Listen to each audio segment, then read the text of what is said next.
Welcome, everybody, to another edition of Keep the Line Moving, the podcast designed to talk about leadership, life, and inspiration. I'm your host, Chris Gargano, and for episode 88, we're talking about leadership in the NFL. That's right. Training camps are underway. The season is only a few weeks away. Hard Knocks is rolling. There's so much to talk about. With our guest, Judy Battista of NFL.com, NFL Network. You see her work on the Insiders all the time.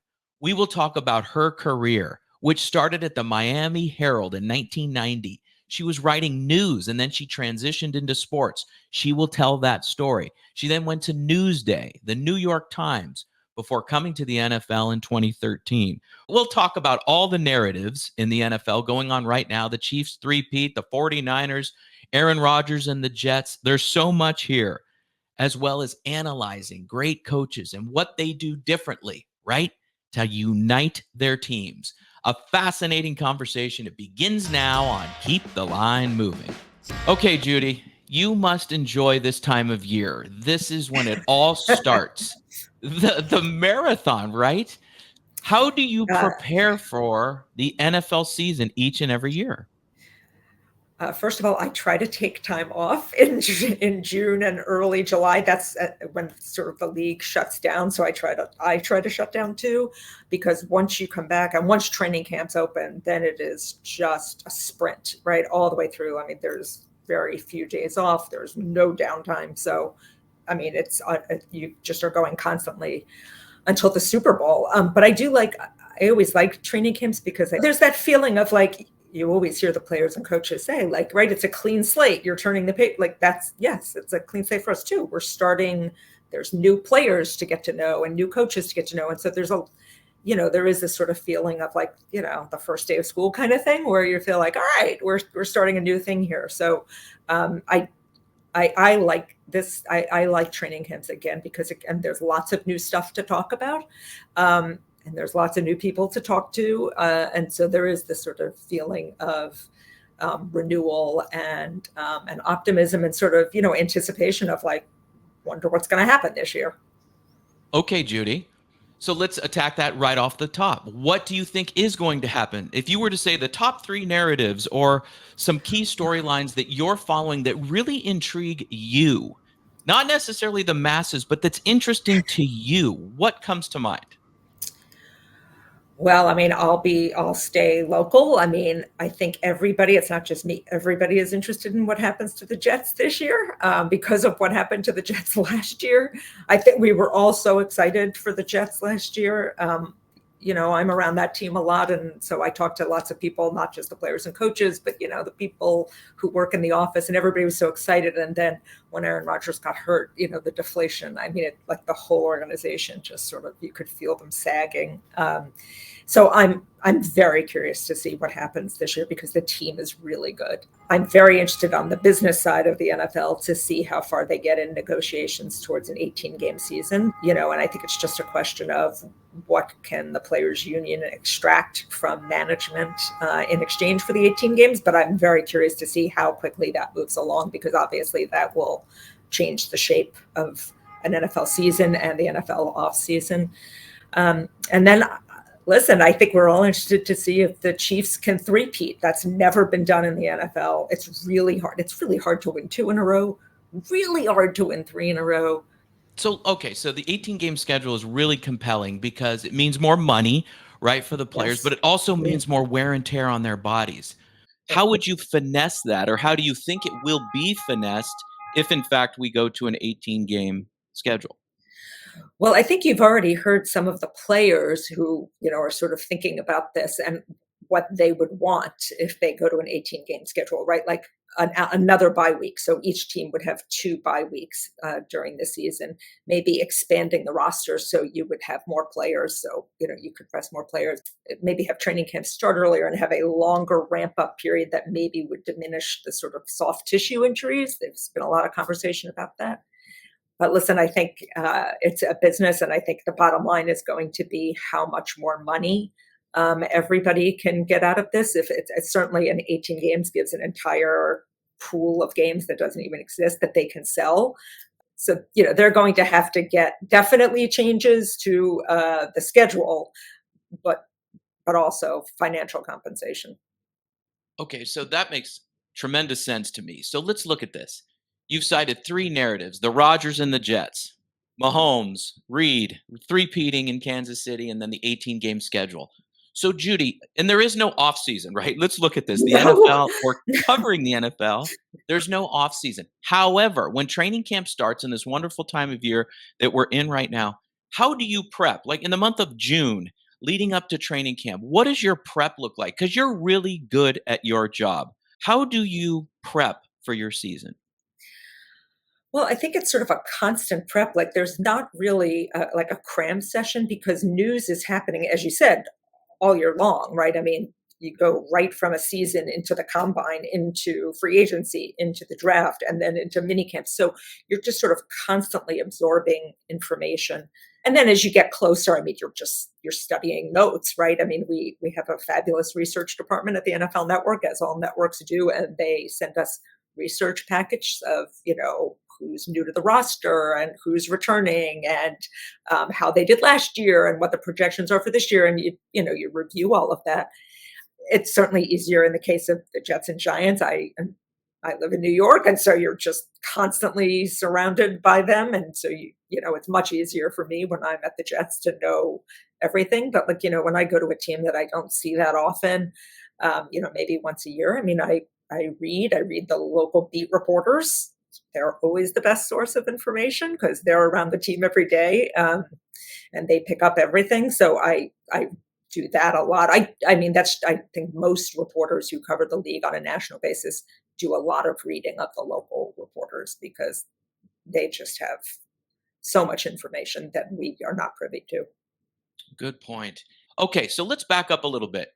Out of the University of Miami, describe what you were like getting into the business and why you chose this field. I really want to understand this because I think it's fantastic, the career that you've had, and we'll get to that. But what initially was it that drew you to what you're doing? I was always like a news junkie and a political junkie. So journalism was a natural field. I was a strong writer, a strong English student. So that was a natural choice. I thought I was going to be a news reporter. I started as a news reporter at the Miami Herald, but I was always a big sports fan and always followed sports. And it just so happened that the Fort Lauderdale bureau of the Miami Herald, which is where I work, on the weekend, like the Metro desk was right next to the sports department there, and the sports editor at the time, Sherry Johnson, she knew I knew sports and liked it. And she said, like, do you ever want to cover anything? Like, you should go out and try to cover something if you'd want to. And so that it literally just happened like that. Like, I just went out and covered something. But that's how I started covering sports. Like, I started covering like sort of community sports, like, like the local rec league kind of stuff, high school sports, which is huge in South Florida, as you know, like lots of professional athletes come out of that area. So that was really great to watch. I covered a game that Alex Rodriguez was playing in as a high school student, Ray Lewis as a high school student, so Warren Sapp as a high school student. Like the talent level in Florida is just bananas. So that's how it started. And then my first really big beat was the University of Miami at a time that the football team was just fantastic and just a blast to cover. Like so many great players were on that team and future stars, and it was such great training because people cared a lot because they were great at the time. So that was my introduction to really like covering sports as a beat. So there's the blanket statement of covering sports. So then let's drill down.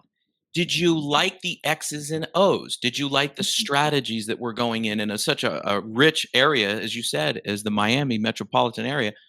But was it that, or was it the personalities? Was it the Warren Yeah. Sapps and the Alex Rodriguez and the head coaches that, and the kind of the combination, uncovering the heart and soul of what made a great athlete? Or was it all of the above?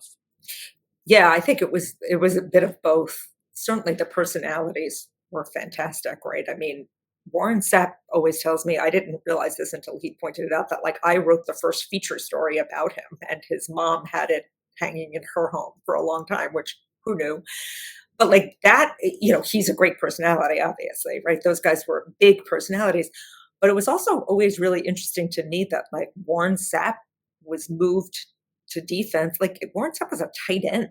Like, just sort of the thinking, the sort of X's and O's behind that thinking that you could look at a tight end and think like, this guy could be a future Hall of Famer as a defensive player. Like, how does that even happen? So that was interesting to me. So I think it was both. Certainly the personalities in sports, all of that intrigued me. Plus the business side, like I still have like a weird interest in the business side of sports and how you have to sort of keep reminding yourself, keep reminding fans, keep reminding players, this is a business, right? And you've got to approach it that way because that's how management is approaching it. This is their business. You have to approach it as a business. It's not a passion project. It's your job. It's especially pro sports. This is your livelihood. Like you have to approach it that way, which is why whenever you see players who are involved in contract disputes, I'm always fascinated when fans often side with the team. And I get it because you root for the team, right? You're loyal to the team, players come and go, except I always say to fans, like, would you turn down a raise if you were offered a multi-million-dollar raise to go somewhere else to another company? You would turn that down, loyalty to your current company? Not many of us would do that. So, sort of having to remember that sports is like this public trust and it is a source of passion for so much. But the bottom line is it's a business and that is how it's conducted. So here's something interesting that I was looking forward to speaking with you about this topic to that point right there, which is that point that it is a business. Now, think in terms, there's some players right now that are holding out for various reasons across the NFL, right? And the fan is saying, just get the thing done, get the deal done. We want Yeah. the player in there. But there's also players that aren't holding out that are not happy about they're on a 1-year deal or they're franchised or whatever. And the head coach and all the coaches and all the support staff have to still bring this team together to Mhm. focus on playing football. But Judy, better than anyone, that it's very difficult. How do you see teams deal with those distractions really well to get teams playing to their best capabilities for that particular season? Well, I think Bill Belichick, like we sort of joke about, right, how Bill didn't give up any information, but Bill did a really good job at sort of walling off his team against outside noise, right? I mean, he would either address a topic or not address a topic, but then basically make it clear, like, that's the end of this conversation. Like, we're not going to have this conversation anymore. And that was the end of it. And he would tell players, like, don't answer questions. I'm not answering any more questions. And that was it. And as frustrating as it was for those of us who had to cover things with him, like, what he was doing was prioritizing his team and walling off the rest of the world, right? I mean, he basically built a cocoon around his franchise, and it was impenetrable. And I think he did a good job. I mean, I'm trying to think of various things, right? I mean, Tom Brady was suspended. I mean, they had so many things go on. Um, but that's how he did it. Now, that's one approach. Other approaches, you see people who are very open. You see coaches and general managers who who will acknowledge issues with the team and say, like, we're working on it, we're handling it. You need to do your job. Just you focus on you. We'll handle all this other stuff, which I think is sort of how the 49ers are handling. They have two pretty big contract disputes going right now with Brandon Ayuk and Trent Williams. But I think the 49ers have talked about it. I mean, John Lynch, the general manager, and Kyle Shanahan, the head coach, did a press conference and acknowledged that these holdouts are happening and that they're working on it and they want these players. And then they just have to, sort of push forward and say, like, the general manager, the business side people are going to handle that, right? The front office people are going to try to handle the contract negotiations. The football people have to concentrate on football, like, because you've got a season to get ready for, and you just have to, put the blinders on as best you can. So you brought up two great examples of the question that I asked you in this topic that you brought up, which is Belichick and how he handled it. And he was masterful. We have to be honest. He was masterful at that, as you Absolutely. said. And I also agree with you with Kyle Shanahan and John Lynch, the way they handle it. And the proof is on the field, which means there's Yes. sustained success. Right. So they have two situations going on this training camp. They had Debo, remember Mhm. back a year Nick ago? Bosa, Nick Bosa, George Kittle, they've had a succession. I mean, this is sort of, it's like rich people problems. I mean, like when you have a roster full of players who are the best or among the best at their positions in the entire league, they want to get paid, rightly so, but you're going to have to handle it, right? Christian McCaffrey. I mean, like Trent Williams might be the best left tackle in the league. You're not going anywhere if you don't have Trent Williams on your team. Like if he just doesn't show up, they are in big trouble. And he's a guy who has not shown up before. In 2019, Trent Williams held out when he was in Washington until the middle of the season, like right before the trade deadline. He didn't report. So it's not out of the realm of possibility that Trent Williams just does not show up until he gets a contract. So, um, it's a challenge, and they're going to be really busy in San Francisco because they got a lot. And by the way, they've got a Brock Purdy quarterback contract coming up on the horizon in about a year. So, I mean, there's a whole lot of business stuff going on there for a team that is this close to winning a Super Bowl. Okay, so let me ask you a follow-up to that. What is it about John Lynch and Kyle Shanahan and their demeanor or the overall culture of the 49ers? What do you think it is in the way that organization is run that allows them to overcome, go to the Super Bowl, go to the NFC Championship game? Where do you see the dealings with the media and the other areas, how they run practice that is worthy of bringing forward? Um, First of all, the fact that they have managed to come up short and then get back to that same level is remarkable, because often when you see teams historically, when teams lose a Super Bowl, they don't recover that quickly, right? I mean, it's devastating. You get that close and then you lose, and it takes them a little while to build back up. That has not really been the case with the 49ers. Like they are, in the NFC championship game, it feels like every year. So that's a testament, I think, to Kyle Shanahan and how he is able to sort of refocus his group. And, you constantly hear coaches saying, like, what happened last year doesn't matter. You're not picking up where you left off. Like we are starting from scratch and you have to start to build all over again. I think they are very calm and they don't seem to get ruffled. For instance, the Brandon Ayuk situation, and it was the same with Debo, and it was the same with Nick Bosa and Christian McCaffrey. But we knew this was right. We knew Brandon Ayuk was unhappy with his contract for a while, all off season, and they didn't freak out. They didn't panic.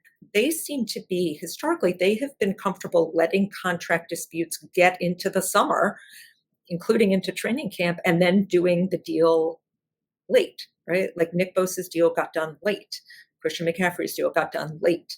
Debo late. So they're comfortable with that. Like they don't get rushed and panicky and freak out and, and let the sort of the time element force them into something.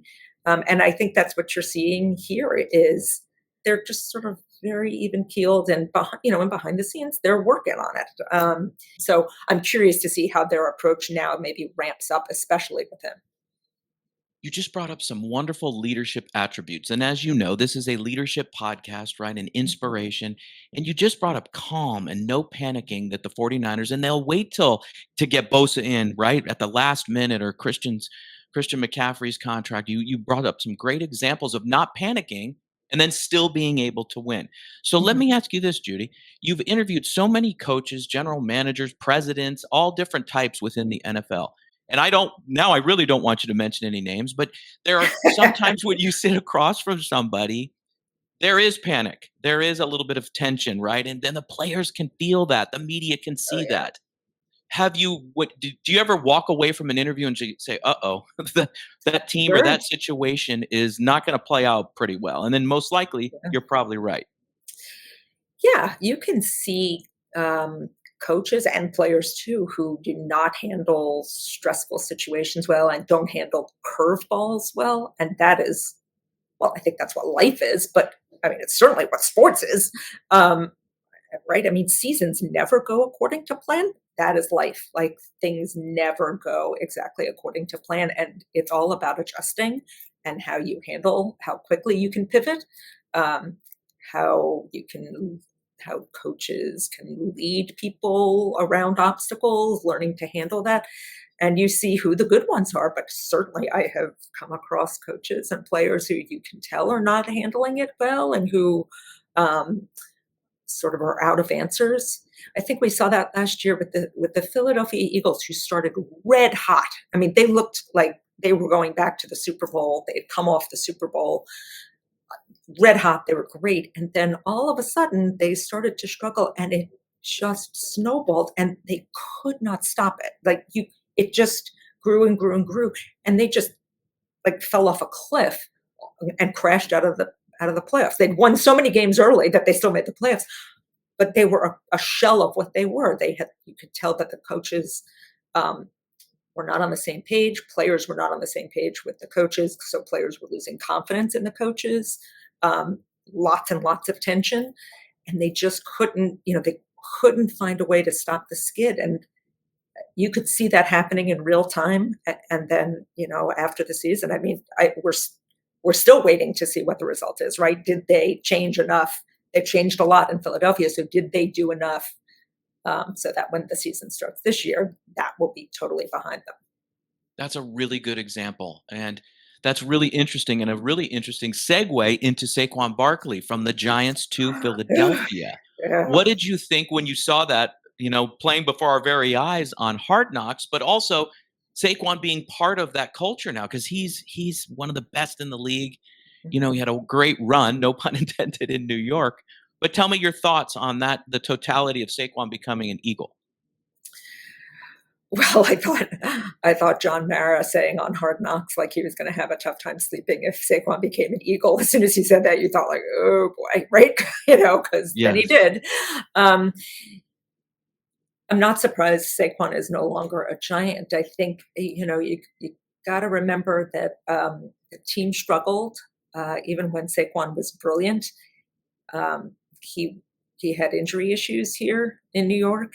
And the brain trust that's running the New York Giants now, General Manager Joe Shane, Brian Daboll, those guys, those are not the people who drafted Saquon. And don't forget, there was an immediate reaction when the Giants drafted him so high. Like, should you be using that high a draft pick on a running back in this day and age of the NFL?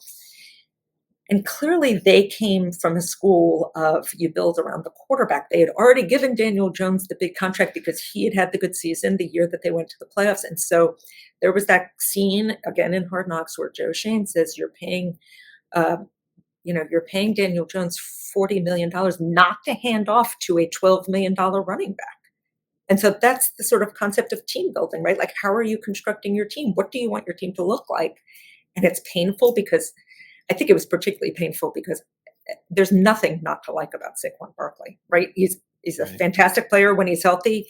He's a tremendous individual, a great face of the franchise guy, a great locker room guy. Everybody loves him. There's nothing not to like about him. So that made it particularly hard. But this, again, it's a business. You can't blame Saquon for wanting more money than the Giants offered him. He should, right? Like, especially running backs have a limited shelf life in the NFL. You should get as much money as you can, as fast as you can. But the Giants obviously had this new version of the Giants has a different philosophy of roster construction and team building and where you're going to spend your resources. I think it was an interesting view of sort of the cold calculation of the business of football. Right, like this. These are cold decisions that have to be made, and you have to be cold-blooded about it if you're going to be good at it. Joe Shane was hired to make those tough decisions, right? Like that, he had to do what he thought was the right thing to do for the franchise. We'll see how it pans out. Well said. And I have so much respect for Joe Shane and everyone in the Giants, Jets, 49ers, Raiders, whatever the case. I have a ton of respect for those folks having to make those tough decisions. Mm-hmm. However, I cannot help myself when it comes to a guy like Saquon, who is not only just a great running back, he's good for culture. He blocks well. He catches out of the backfield. Running backs. Look at Brees at the Jets. Look at, as you alluded to earlier, Christian McCaffrey. Those are difference makers. They provide a lot of spark, right, in the running back room or the offense when the offense meets in totality. Anyway, I'm off my soapbox now, Judy. I really like Saquon. I'm not even a Giants fan. Everybody did. Yeah. Everybody does, which is why it was so like, oh, Yeah, exactly. so All right, hard. I'm off the soapbox. So let's get to your custom-made all-star moments. Are you good with that? Sure. Wow. Okay. This is first thought, best thought. The most memorable game you've ever been to. Wow. I was at the Giants' victory over the undefeated Patriots in Super Bowl 42, I think. The David Tyree helmet catch. That's probably the most memorable game I've ever been to. It was stunning. The best leader you've ever been around. Well, I've watched Bill Belichick, from a little bit of a distance. Tom Coughlin is a pretty good leader. I especially admire that Tom Coughlin, when, John Mara told him, like, show them a little bit more of your personality, so show them your soft side. He did it late in his career. A lot of people wouldn't do that, right? A lot of people would say, like, I've had a lot of success and I'm older now. I don't have to change. And he changed. And then they won the Super Bowl. So it really paid off. But I admired the fact that he was willing to take constructive criticism at that point in his career. So those are two right off the top of my head. Most talented player you've ever seen. Oh, holy cow. I mean, again, I covered a game with Alex Rodriguez as a high school student, and he was just so fluid and effortless even then as a high school shortstop. Like, you could see, like, whoa, this is like a different level of talent. I've covered tennis, so I covered Roger Federer, and he's just ridiculous. And Serena Williams, ridiculous talent. In football, I mean, it's hard not to think of the obvious answers, right? Tom Brady and Peyton Manning and Patrick Mahomes. I'm always fascinated by the killer instinct in great athletes, because that is a huge part of what makes them champions, right? Like, you can just see the sort of like, I am not going to lose thing in their head. Lastly, here's a question I ask all the guests. It'll be our last question. The difference between a leader and a manager. A leader is willing to take a whole lot of fire and keep going. And a manager just wants to, I think, sort of keep the peace and keep things rolling along. But a leader is willing to drive forward and maybe make unpopular decisions. And again, somebody like Tom Coughlin, who is willing to really change if he thinks that might be what solves the problem. Those are leaders, tough decision makers. Judy, this has been fantastic. Thank you. It's my pleasure. Great to talk to you again. Really, my pleasure. And we thank Judy very much for being on the show. I have 3 takeaways from this conversation. Number 1, the 49ers, John Lynch, Kyle Shanahan, remaining calm and not panicking. You heard Judy. Despite the fact they don't have some players in camp this year or last year or the year before, whatever the case may be, Nick Bosa coming in at the last minute in 2023, the 49ers going to the Super Bowl. Maintaining that calm atmosphere, we're going to get this done, and focus on what you can control on the field. Number 2, to that same premise Judy and I talked about, Bill Belichick, right?